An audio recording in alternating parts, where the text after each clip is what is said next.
Hi everybody. Welcome back to the Do Good Legacy podcast. Today's guest is very near and dear to my heart, and I am very excited to talk with her. Ladies and gentlemen, Cara. Hello, everyone. Hello. Okay, so we're just going to get started and jump right in. Cara and I have known each other for a very, very long time, as in 2018. Wait, how many years? We go back to sharing a bed. Yeah, we did. We actually shared a bed. In LA. Was it LA? Yes. San Diego. Yes. Oh my God. So long ago. So much has changed. So anyways, we were both in very different places, but Cara, let's start there. Let's talk about where you were mentally, physically, emotionally in your life. Walk us through that. Yeah. And let's start there and we'll take it from there. All right. She's a woman she's lived many lives, guys. I have. So back then I was living in London, and that's when I started my business. So I was working full-time at LinkedIn for 11 years, 3 different countries. So yeah, this time I was in England. What did you do for LinkedIn? A few different things, but I was a brand consultant for my first few years in San Francisco. And then I moved to LinkedIn. London. I did that for a year. And then I've always been more on the go-to-market product side, so product marketing. Love it. Yeah. Okay. Yeah. Okay, so I did my health coaching thing for a year. I don't know if you know this actually. So I got certified health coach. This was the rate, everyone was becoming a coach at this time. Yeah. And I was great, I can just post pictures on Instagram of me in yoga poses and eating healthy things and I'll be a millionaire. So that's what started the journey. And then I sold protein shakes with that. I love you all laughing. Yes, we're both laughing. I mean, I had a similar thought, not the yoga pose, but a very similar thought. Yeah. And then, so I was doing all this health coaching. I was actually I was really sick. I had been struggling, with mold poisoning for a very long time, but I didn't know what was wrong with me. So then I was I don't care about health coaching and how you look. So I started business coaching because I brought basically my LinkedIn skills online because I had been in branding, social media for years. Anyways, so that's when I met Jen. I was helping corporate women bring their skills online. And then we met in a mastermind. But the mental state of mine was frantic. Inside and probably outside. I thought I had it all together outside. But I think when you grow up in so much corporate hustle culture, you are just programmed to go all the time. And so with that, my body, that plus the mold, I was in this chronic fight or flight stress all the time. And therefore, I had so much mindset spirals all the time because you're in so much stress, your thoughts are just always going. And so, yeah, when we met, that's where I was at. How long were you in corporate at this point? Altogether, not just in LinkedIn? 9 years. Okay. So how long were you in LinkedIn at that point? 4 years. Wow. Yeah. Oh my God. So I literally saw you because then from London you moved to Sydney. Yeah. Yep. And I remember we had a whole conversation at that. So Cara and I are at this mastermind. We were in this mastermind together. We had a VIP day or mastermind retreat in San Diego. We shared a room and a bed together. And I remember she said to me that LinkedIn was going to move her to Sydney and you were super scared.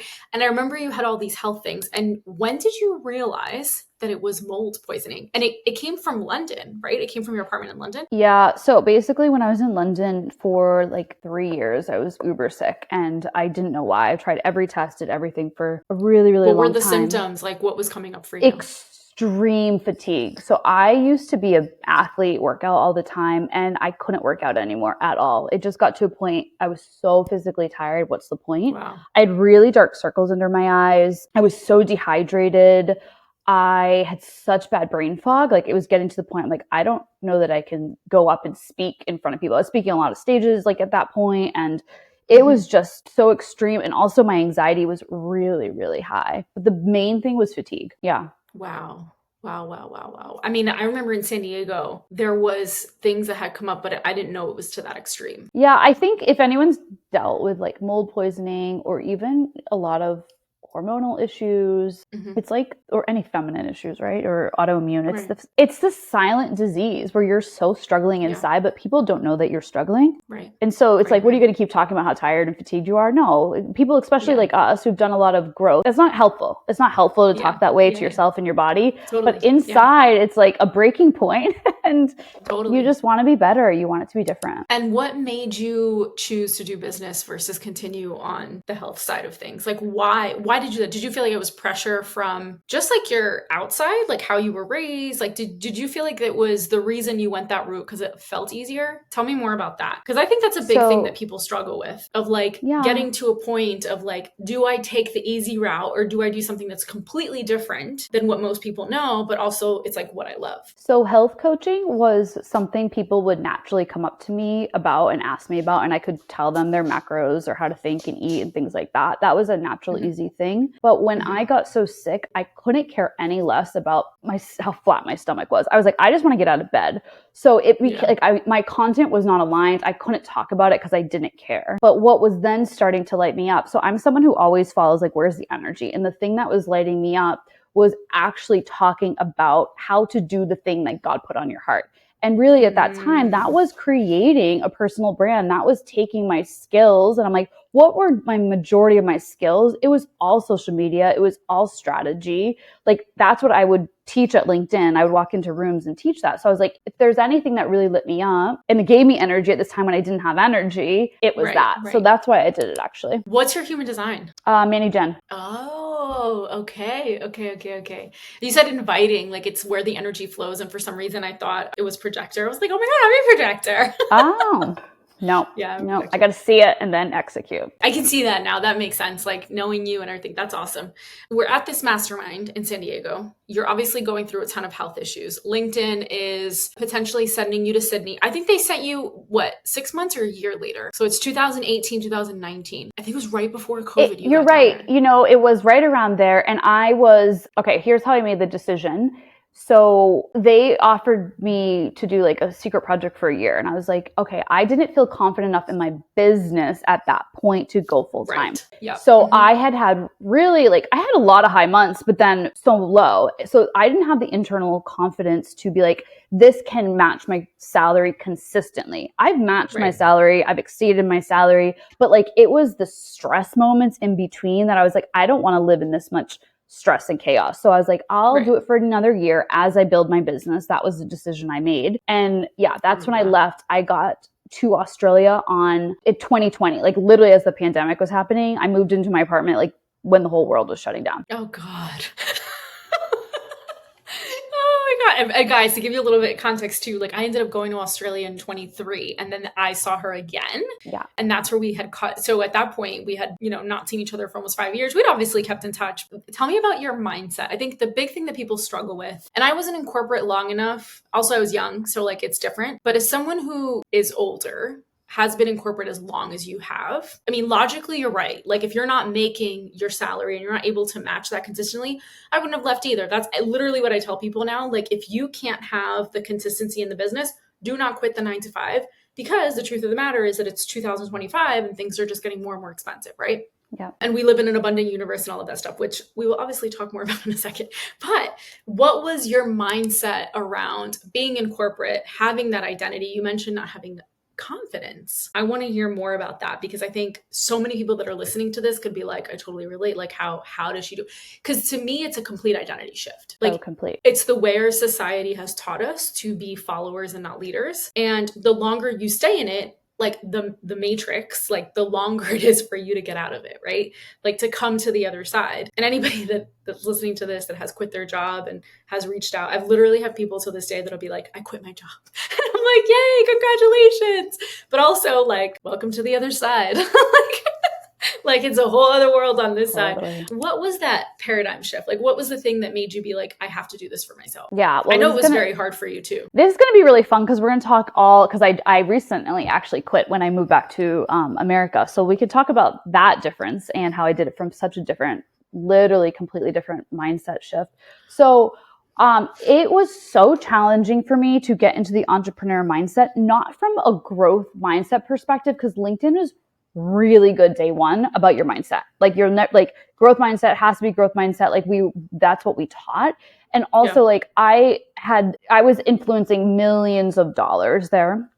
So throwing me out in the middle of hey, go swim kind of thing, I was used to. So I actually think I learned a ton of entrepreneurship by having so much experience at LinkedIn. It was not the very traditional, here's everything you have to do. It was every day was completely different. You had no idea what to do. But that being said, there's still a structure to react to.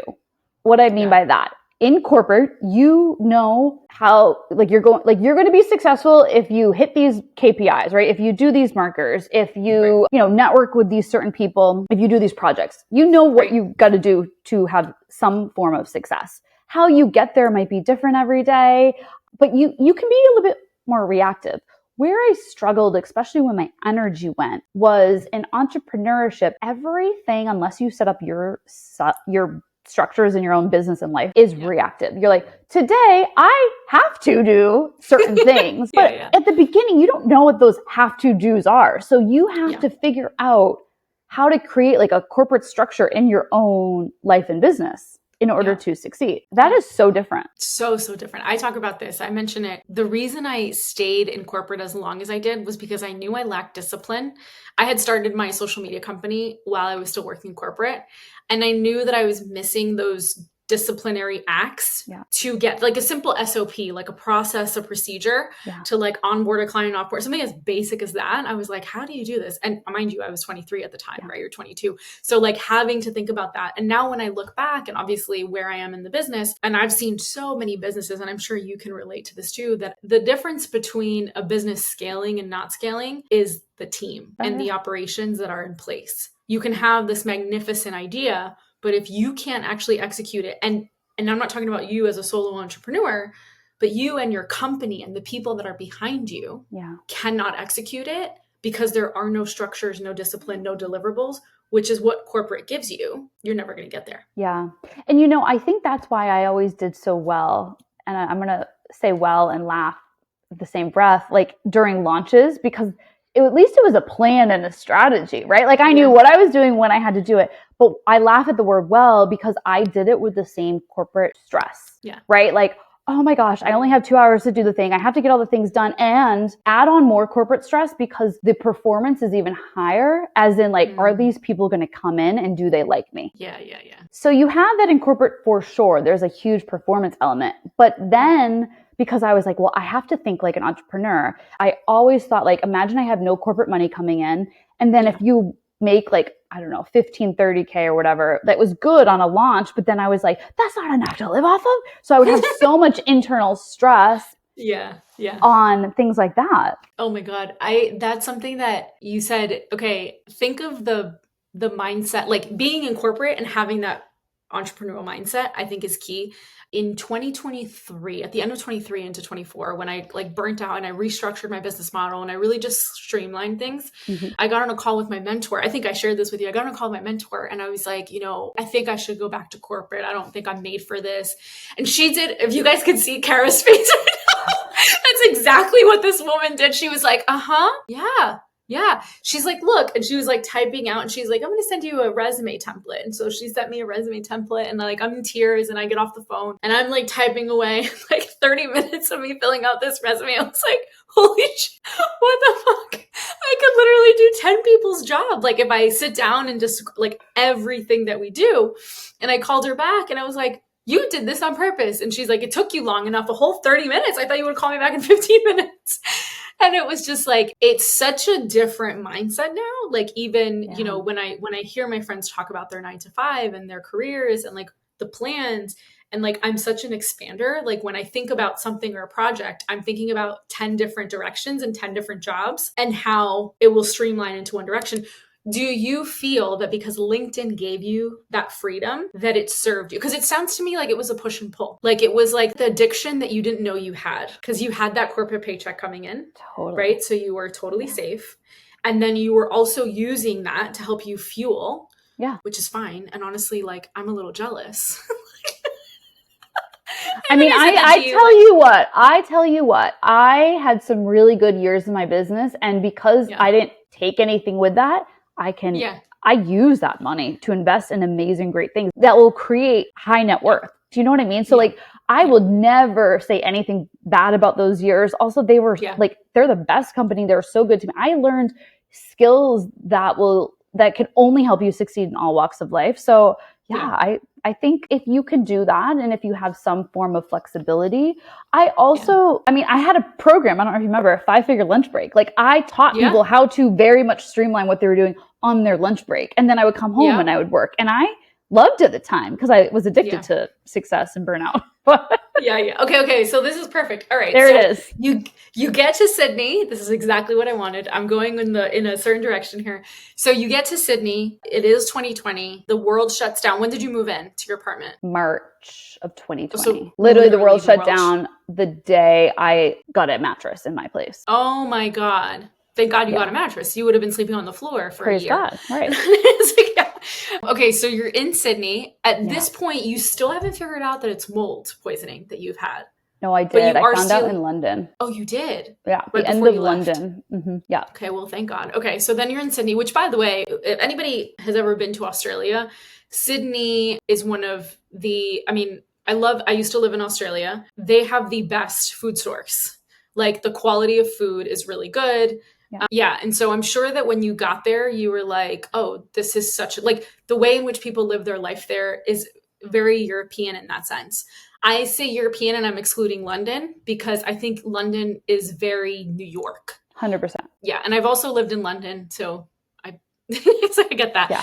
But so you get to Sydney, you realize there's mold poisoning or was mold poisoning. You're starting to heal. How do you feel? What's your mindset? And what starts to happen here? You're still now working at LinkedIn. Yeah. So I was working at LinkedIn. Yeah. They told me, I told everyone that I was quitting my job in a year and moving home. So everyone knew that I was over there for a very special project. And so the pandemic happens. My mindset is work, work, work. You got 1 year, baby. And when I set a goal, I was like, yes, we're going to skyrocket. And so that was so fun for me because my business, like many during the pandemic, blew up. I mean, I'm helping corporate women bring their skills online, right? Like, And at this point, everyone's working remotely. Like, we still have corporate executives. You have direct line to these women too, which I can't tell you how many people wish they had that too. So okay. Yeah.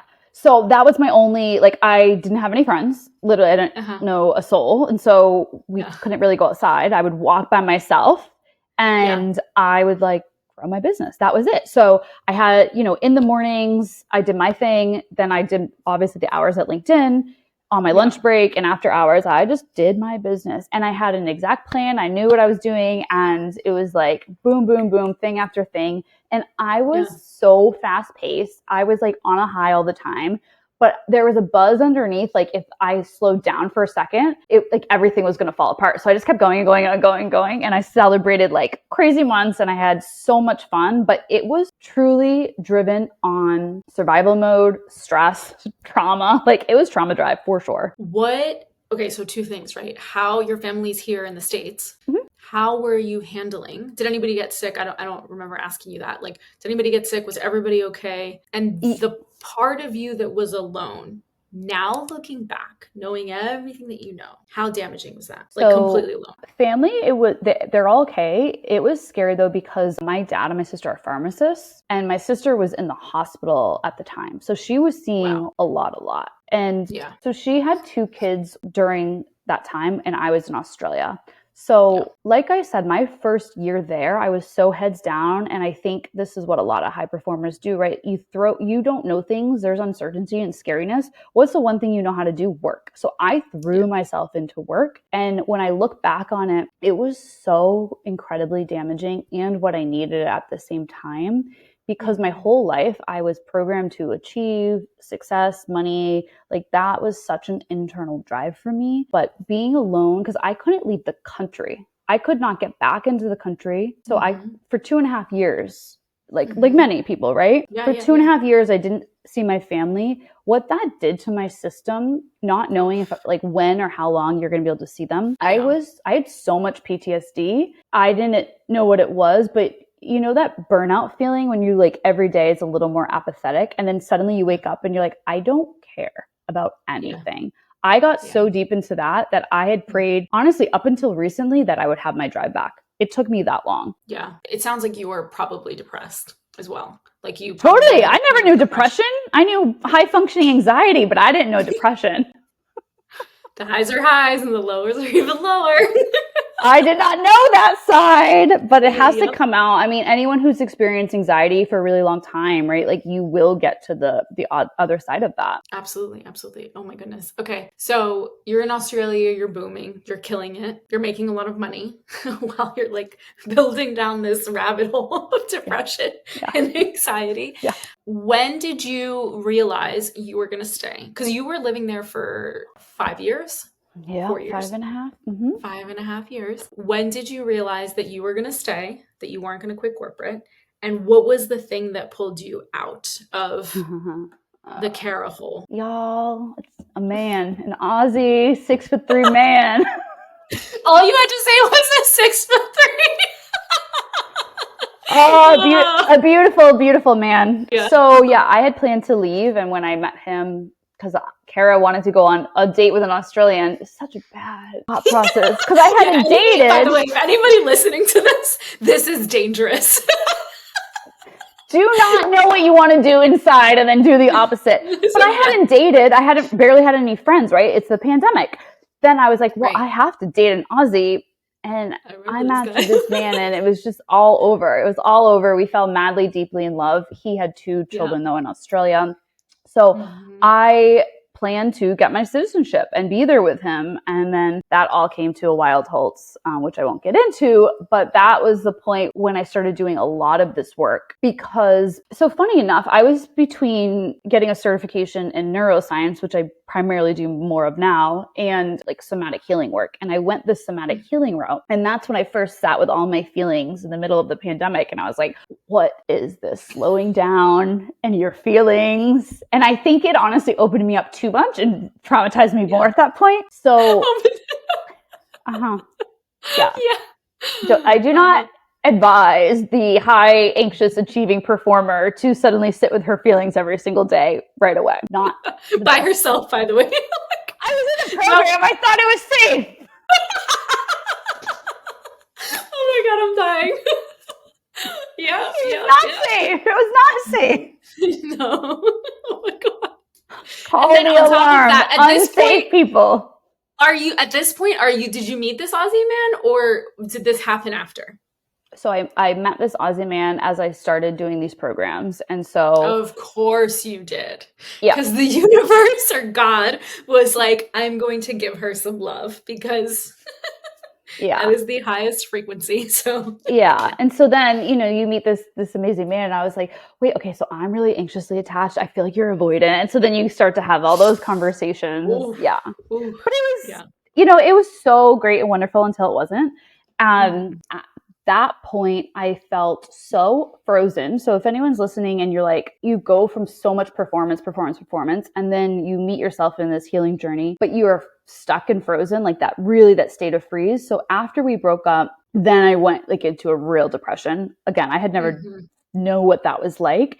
And I kept being in all these business programs to get my business back together and going again. But I'll never forget the phrase, subconscious, I would love to forget the phrase, but I kept thinking every day when I would get up, I used to just jump out of bed and be motivated. I was that person, jump up, work out, whatever it was.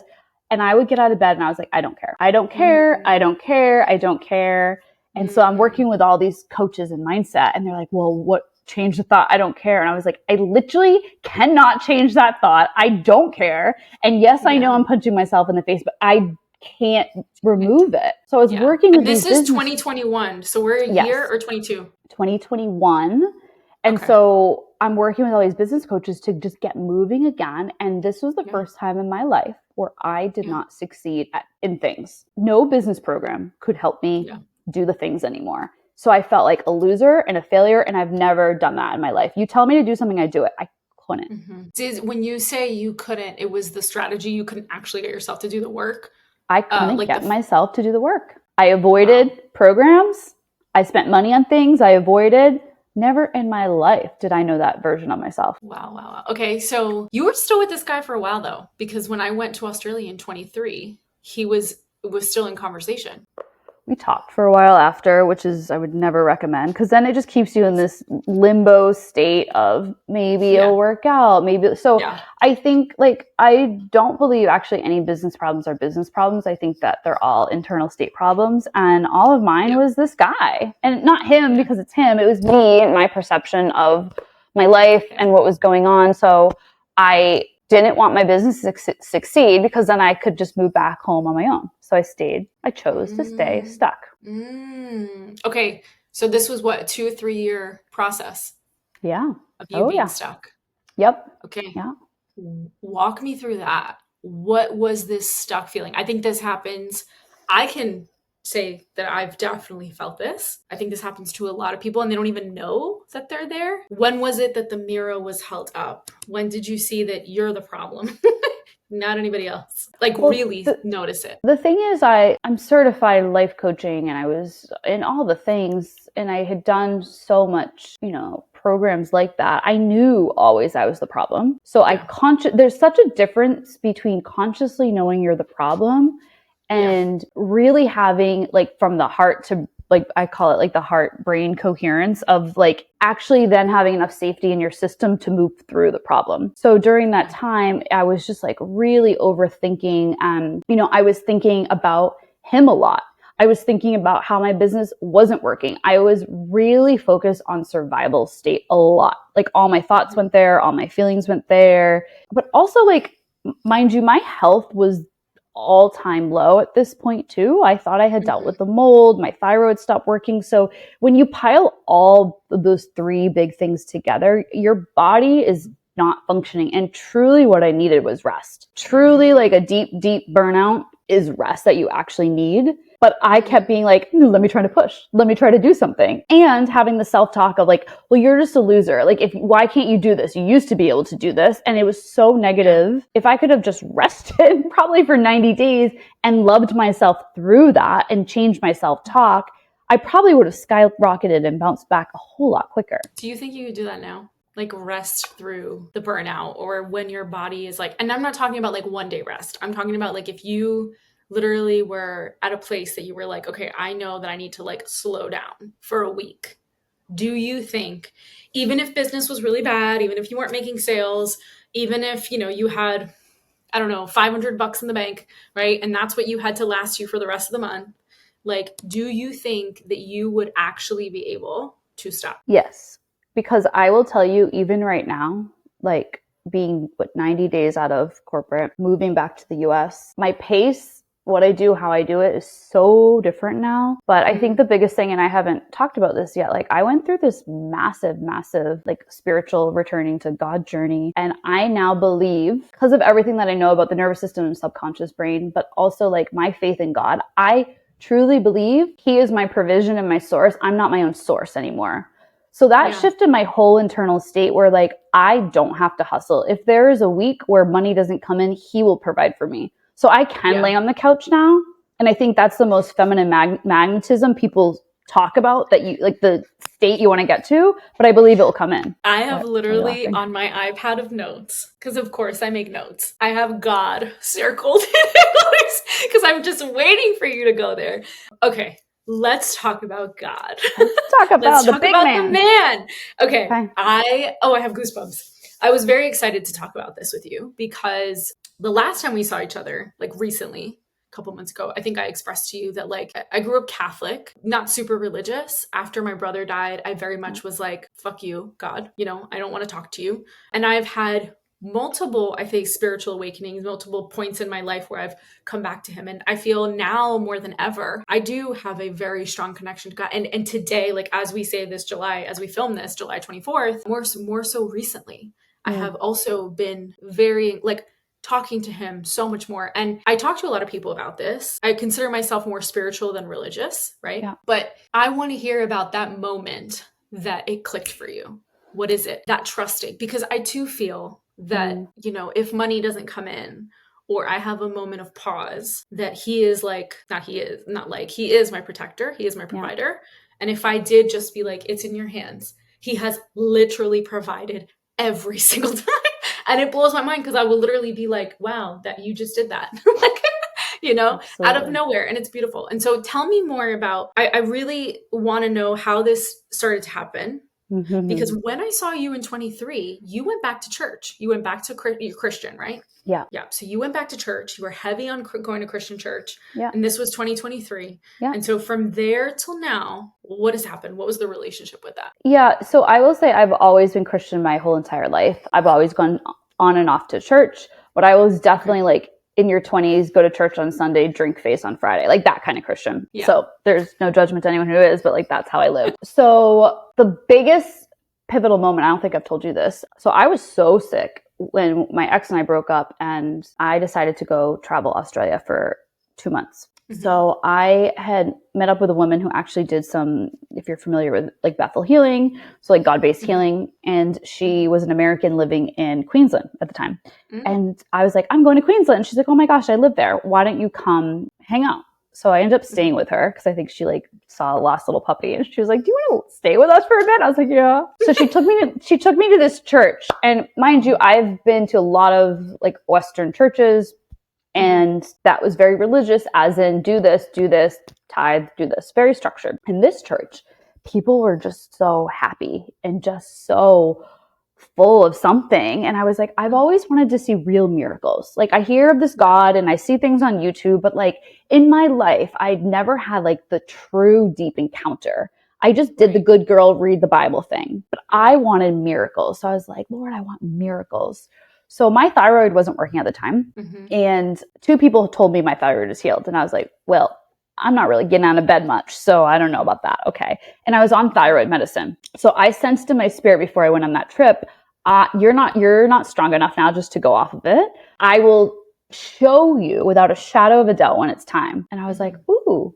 So this is just me really beginning to hear the voice of the Lord, right? Yeah. And like, how did you hear this? Was this through prayer, meditation, like dream? How did you hear it? My thyroid medicine's in the fridge. I was like, oh, do I need this? And it was like, I sensed it. It's more like I it was sensed like a little, like a whisper. Yeah. A little whisper like in my body though. And I was like, okay, get my little medicine. So then I go to this church, and 2 days before I went to the church, actually I wasn't sleeping, and I don't ever have problems sleeping. My heart was racing so bad. I had my Whoop on, and it basically showed I was about to have a heart attack. So Jesus. I was like, oh, I have to stop my thyroid medicine. I didn't have a choice. I had to stop it because my heart was... Ooh. So I was like, oh God, you make it really clear. I was like, okay. So I had to go off of it. I just stopped. Literally. Okay. If anyone like health professionals are like, she did the worst thing, but whatever. So I then go to this church, and the whole day is on healing. They're like, anyone who needs healing, come up. And so this guy had been healed he was atheist, an English guy. He walked into church one day about to die from this brain tumor. And he's like, God told him he was healed. And he was healed, like brain tumor cancer. And I was like, what? So this guy's giving a testimony, like the real stuff. And then he told me, then he says his wife was diagnosed with lung cancer 4 weeks ago. Wow. And I was like, oh my goodness. And they're like, and then 2 weeks ago or 3, whatever, I don't know, a week before that, she got a scan and it was completely clear. They had prayed over her, completely clear. And I was like, I want them to pray for me. I was like, do you know that? Oh, somebody pray for me. Over me, please. Yes. So they prayed for me. And this woman is like, hey, I sense that you have like thyroid problems, hormonal things, like these things I didn't say out loud to anyone. And she just knew. And I was like, what? So I was like, wait, is this how the God thing really works? Like really works? Like she knew things about me. Yeah. So then that night so the rest of the service goes on, and they're like, and tonight's the healing rooms. And I was like, what does that mean? So they had a special, like small gathering in the evening where there was probably like 80 to 100 people in this like other little group of just healing. So I was like, I don't know what this is going to be. I'm going to this healing thing. I'm going to be healed. My thyroid's going to be healed. Like, I can't wait.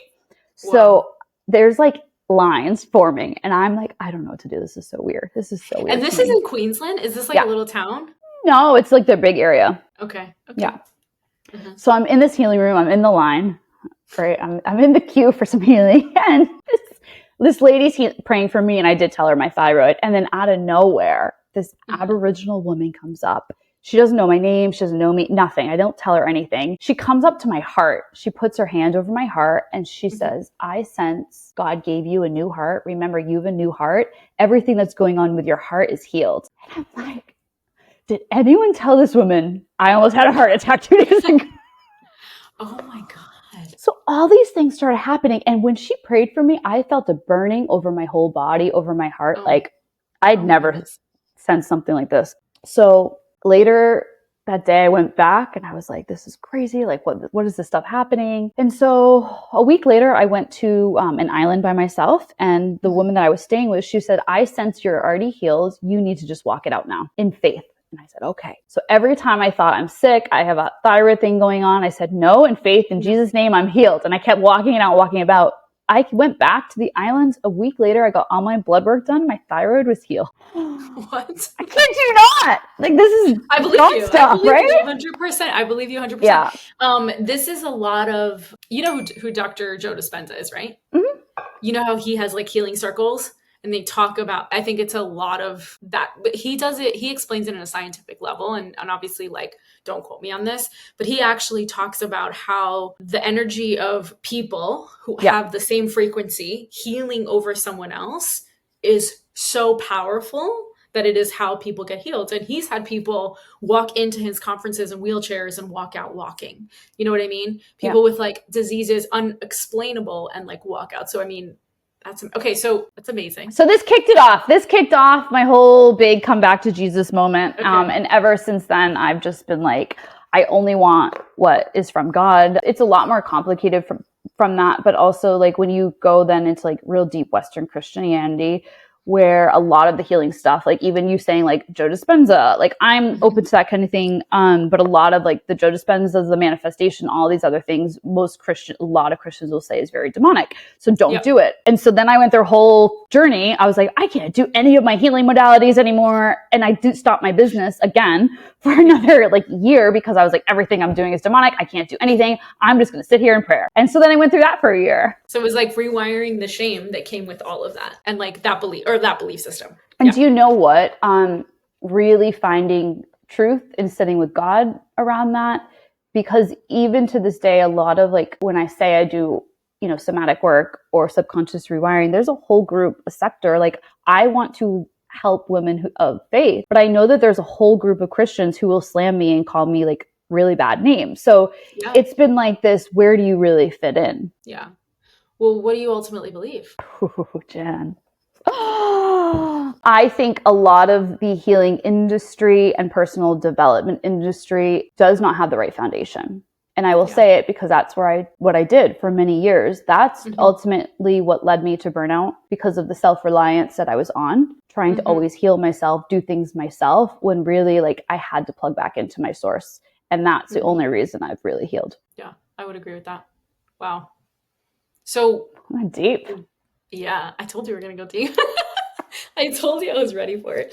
So you found Jesus, you found God, you're in Australia, you have the option to leave. What was the sign? How did we get to the point of quitting and coming back to the United States? I started getting these words from people that it was my time to leave and go home. And I was really sensing that. And I thought it would probably be just a quick move with my current company. And I won't get into the details for certain reasons, but I didn't. I just took the leap of faith.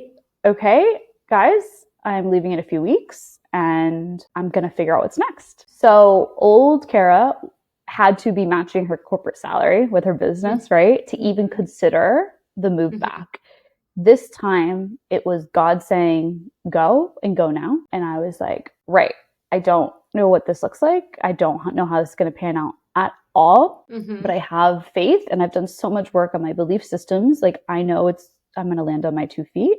And I just did it like very, very quickly. Everyone was like, that was the quickest leave I've ever seen anyone leave. Like you just said goodbye and we're gone. And that's what I do. Like once it takes me a really long time and I'll hem and haw about things for a long time. And then when I decide, I'm like, I'm full decision. Yeah. No, I know. I love that. I'll hem and I'll haw and then I'll finally make a move. Yes, you will. Okay. So we're here. We're in the United States. From where I sit, and I know that you are, but from where I sit, you look the happiest I've ever seen you. Like you are glowing. you're with your nieces and your nephew. Like, I genuinely feel this like heart expansion when I look at your photos, that I'm like, Oh, I'm so happy for her, right? thank you. Like, this is what she's always wanted, to be near her family, to have this. And I know that before you got here, you were in the limbo with business. You were doing a lot of the NLP work. You were doing a lot of one-on-one client work, but you still didn't have your grounding, how you were going to take it in the direction you wanted to take the business. Yeah. So it's been how many months since you moved back? It's been, well, I was working for a few weeks with LinkedIn still. So it's been about like 90 days in my own business again, non-corporate. When did you move back into the United States? 4 months ago. Yeah, because I saw you around that time when you had just moved back. Okay. Yeah. So what has happened since? Like, what has been like the direction of what you want to go in? The past few years, I've really helped people. Like, I had a program called Heal the Hustle. So like, what was so passionate of mine is, after I learned how to get out of survival mode, I didn't want to ever talk like money again. I didn't care about anything like that. I just wanted to help people feel like remove stress, pressure, anxiety. That was it. And so that program actually like did really well. And I loved the women that I was working with. But I think, as God does, it's like, when you think about what causes most people the hustle and the stress, it's usually money. So I knew God was always going to bring me back to talking about money, even though after you've been through so much health issues, and quite frankly, like, we all know how the online industry has gone, it was only selling by money, right? 100K, 200K, and it was so money. I wanted to barf every time I opened my Instagram. Like, I just didn't want to be part of the problem anymore, because that's how I used to sell. And so, I'm just spending a lot of time with God, and he's like, I want you to talk about money, talk about the thing that stresses most women out and how it's really an idol in their lives. And at this time, I'm like, not even in my business. I just quit my job. I'm like, this is so weird. He's like, you know how to make money, and you know how to make it not like without hustle. So he gave me randomly this name, Unblock Money. And he goes, go start teaching this thing. And I'm like, now, mind you, I had also, in the past year, I was really focusing on my skill set. So like you were saying, I was doing like neuroplasticity training, subconscious rewiring. So I had been acquiring new skills, the way in which I was going to like market it, and the identity of like how I was going to help people with that. Right. So he gave me this masterclass. I went out and promoted it. It was super fun. I started taking one-on-one clients again, and it's just like everything easily flowed suddenly. I have to say, guys, we'll put the masterclass in the show notes for you guys to catch it. But it was honestly one of the best masterclasses I've seen.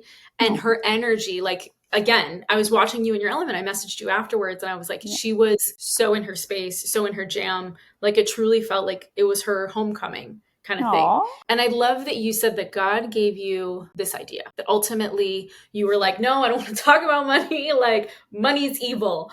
And God was like, it's actually not. And I think this is what's collectively happening in the world, is that because women are now getting to a place where we are out earning men, we are able to make more of the decisions, which means that we have more freedom. With freedom comes power. And I'm not talking about like ego running power or anything like that, but and this is something that I believe, and I've shared this with you, Cara, that I think that when women have money, that not only do they take care of themselves, but they take care of the people around them, and their world like ripples, and it looks significantly better. And I believe that in the next 5 to 10 years, we will see a significant amount of women finally get to the top and start to make some real changes. And I think it's going to come from a place of like God alignment, just because, like, not to sound like, feminist or anything, but I think just women in the way that we treat money. The work that Cara is doing, you guys, is she's healing not only your subconscious, but with that comes the generational trauma that happens. Because the only reason you have those doubts and fears about money subconsciously is because it was embedded in you, or you were taught it through your childhood, right, Cara? So I think the work that you're doing is so valuable in that you're helping women step into that so much more. And I truly thank you. And I commend you because you're only, rippling what's to come for the future. And thank you. It's just 10 years of trauma to go through just to get to this point. But that's how it is, right? God uses everything. And so if I hadn't, it's so fun to do a podcast on the whole journey, because I actually never done that really. But if you haven't done that journey, like, this is your messaging, this is your marketing, this is your offer not that everyone has to have that right through your experiences, but it's always going to be your experiences in some way, shape, or form. It's what and then you get to make literally money by the things that have been in your path. Like, yeah, I literally, I forgot who I was watching the other day, and she was talking about, she hit multi-million-dollar in her business this year, and she has become such a spiritual, like, it has been such a spiritual awakening for her, because she recognizes that money is like the source. Like, when her cup is full, she can help other people, and like how it's so much fun and all these things. And it's so very true. And while we can logically, in our frontal cortex, for those of you that are not watching the video, I'm smacking my forehead right now, like, logically that makes sense, but subconsciously there's so much of that we withhold for ourselves, because we're scared that we will look, less than, that we'll be alone, all of those doubts and fears that come up. Yeah. I think what I would love to know is, what is the one common fear that you hear out of women all the time, and you think it's the most, I don't want to say dangerous, but definitely like the most detrimental? Like, ultimately, like, what's your mission with that? I think the biggest fear is I'm too much. So why I love doing subconscious money work now is it's never about money. Like, never once is it actually about the green things that we don't even see anymore go into our bank account. It's a fear of success because you're too much. It's a fear of responsibility, right? That people are going to leave you, abandon you. So I think the too muchness is like, when you get to that next level, that people are going to leave you. You're not going to be in your same group. But also, like, we've been just taught so subconsciously as females to dim your light in various ways. And you've learned that very early on, from the years of 0 to 7, right? Stop talking so loud, or like whatever it is for you. But I think every single female carries that in some way, shape, or form. And if you're 100%. Too much, you will be completely abandoned and not loved. And so you see these people creating most of their brands and their money really from like trauma responses and rejection, and like, I have to prove my success. And you keep seeing them chase more and more and more and more, because they don't feel the more in themselves. And until women can really sit and be like, I am too much, and not like, it's the I'm too much, I'm not enough, all of that all in one. But so I guess where I'm going with the too muchness, it's still so much lack in it. So until this is here's the full circle moment. Until you can be so happy and joyful and content with yourself, not based on any external circumstances, not the money in your bank account, not how much, followers you have on TikTok, which I'm on TikTok now, so this is why it's top of mind. Like the man saying anything to you, compliments from your clients or not, until none of that like isn't the thing fueling you, you will always have some kind of like wound driving you. Yeah. I was waiting for you to say that. Seeking the validation. Yeah, for sure. 100%. I think that was one of my biggest lessons, like getting to a place of making a lot of money and then being like, why am I still not happy? Why do I feel like this person matters and this matters, which ultimately led me to burnout and all the things. But it is hard. It is very hard to sit with yourself and know that, like, if you had none of it, like, God was very like, I'm going to humble you. I'm not going to take it all away. and you are going to learn that without it, you are still an amazing person. Yeah. And you still are worthy of having it again and having more of it and helping other people. And getting to that mindset and like truly feeling and embodying it is very hard. And I think most people go through that like death and rebirth of like the whole Phoenix rising, because you lose it all. And then you get to a place that you're like, holy shit, like none of it matters. Like I actually don't need it. And I'm still amazing with or without it. Totally. And I think like so much of my internal compass has changed so much. So now I'm like, okay, my mission and my purpose is so different. Like if I was to like say a brand now, I guess it's like, okay, helping women reign from rest. How? Be driven, like that internal drive that used to be pressure, right? Survival mode. Be driven from purpose. It's such a different energy how to show up. It is a totally different energy. When you are not showing up, waiting on people to validate you, like, or being driven from pressure of the world, and you are actually driven from purpose, it is a flow state the majority of the time. It's so different. But you know what? I think if you're listening to this, you're going to be like, but how and things. And like, it was a 2-year process for me to strip out my drive, like my survival true drive.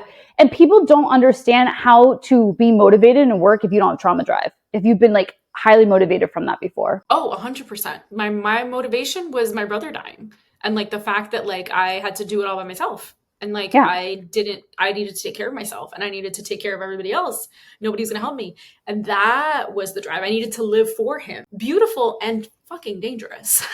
Right? Because nobody could do me wrong. Nobody could hurt me as low as I had been. Right. And then getting to a place that realizing like, oh, I'm still holding on to that. Yeah. But it's been years, like almost 15 years my brother died, right? Yeah. And realizing like, oh, how do I go back to the real reason I did this? Yeah. Like, where does that come from? You're right. It's such a different drive and it takes work. Yeah. And it's almost like you said, it's like a phoenix rising. Totally. And I think I'll leave like hints of finding the how in this. If you really go back to your childhood, usually you can have hints and glimpses of like what your actual like purpose was. Like, are you a natural leader? Were you naturally like playful? Like there's so much in your like little girl years that you kind of actually, if you don't know who it is now, you're like, oh, like, let me go back here and see what I actually did and loved. And usually that really helps in your business actually as well. That's so funny. I love that. That's so good. How were you when you were little? Oh, that's a bossy little leader. I was also always like, all right, kids, like get organized. Let's do this. I'm going to sing on stage. I'm going to like, I always just was a natural leader. I can see that. I can totally see. I was very creative. Very creative. I was always running around. I started my business. My mom would buy the Costco popcorn, like the extra large Costco popcorn. And we lived on a dead end. And we had a nanny that took care of us. So I would take like the plastic, like small cups, like the Pixie cups, fill it with popcorn and sell it to the kids on the block for 25 cents. My mom would come home and she'd have like a mountain of quarters on the table and half the popcorn gone. And she was like, what did you do? And I was like, I sold the popcorn for 25 cents and then a cup of water. But if you bought them together, you got 30 cents. It's like, you already did bundles. Yes.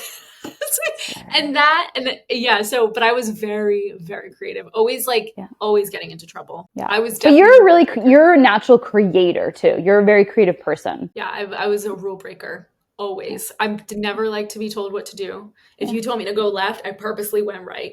It's like, bye. Yeah. Yeah. And this is the sass we brought into our businesses today. Yes.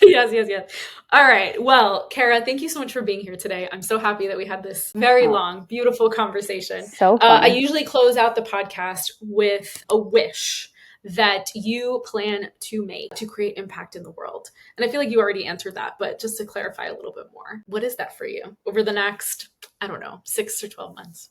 2. I like this it. is percolating. 1, I'm going to be a TikTok star now. Yes, I like it. I have to go follow you. You have to send me your TikTok.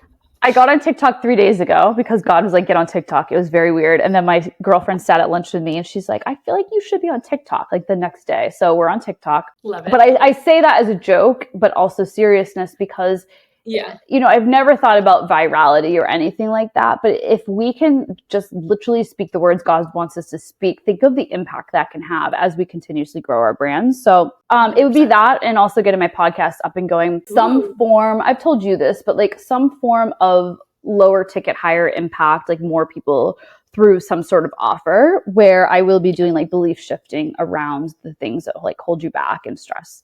So what exactly that looks like, I don't know, but they'll definitely I want to impact hundreds again. I loved working with like hundreds of women from different countries. I love different countries. I think that's just so important that we diversify and look in different directions. So that's the vision. Helping women reign from rest. Let's do it, y'all. I love that. So beautiful. Thank you. Okay, tell everybody where they can find you. We will obviously add everything in the show notes, but please tell everybody where they can find you. Yep, you can find me on Cara Barone, so it's Cara, on TikTok and Instagram. Yay. Thank you so much, Cara. Thanks, guys. If you guys like this episode, go ahead and give me a thumbs up. Don't forget to subscribe and reach out to me on Instagram and let me know what you thought about this one. This was a little deep, but I really want to hear what you guys thought. All right, I'll see you guys next time.